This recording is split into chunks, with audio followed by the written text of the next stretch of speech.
Federal ബാങ്കിന്റെയും Hormis memorial ഫൗണ്ടേഷന്റെയും നേതൃത്വത്തിൽ കോട്ടയത്തും ഏറ്റുമാനൂരിലും പൊതുസ്ഥലങ്ങളിൽ ശുചീകരണ പ്രവർത്തനങ്ങൾ സംഘടിപ്പിച്ചു. കോട്ടയം ജനറൽ ആശുപത്രി, ഏറ്റുമാനൂർ ഗവൺമെന്റ് ഹോമിയോ ഡിസ്പെൻസറി, നഗരസഭ ഓഫീസ് പരിസരം, Ettumanoor post office, Athirampuzha link road എന്നിവിടങ്ങളിലാണ് ശുചീകരണ പ്രവർത്തനങ്ങൾ നടന്നത്.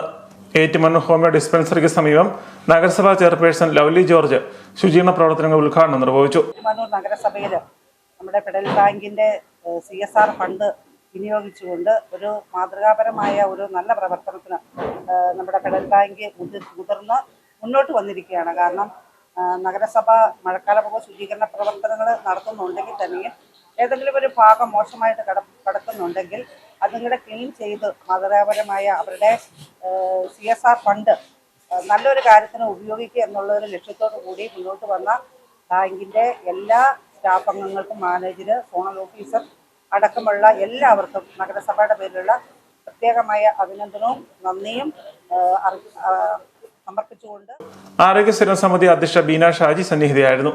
Federal bank zonal manager Nisha K Das, regional manager Jayendran ഗേറ്റി, Ettumanoor branch manager A. Mahesh Kumar എന്നിവർ ശുചീകരണ പരിപാടികൾക്ക് നേതൃത്വം നൽകി. കോട്ടയം ജനറൽ ആശുപത്രിയിൽ വാട്ടർ ടാങ്കുകളും ആശുപത്രി പരിസരവും ശുചീകരിച്ചു. കോട്ടയം ജില്ലാ ജനറൽ ആശുപത്രി സൂപ്രണ്ട് ഡോക്ടർ M. ശാന്തി ശുചീകരണ പരിപാടികൾ ഉദ്ഘാടനം ചെയ്തു. RMO doctor Asha P. Nair, federal bank zonal head Nisha K Das, deputy vice president Suresh, Preetha തുടങ്ങിയവർ പങ്കെടുത്തു.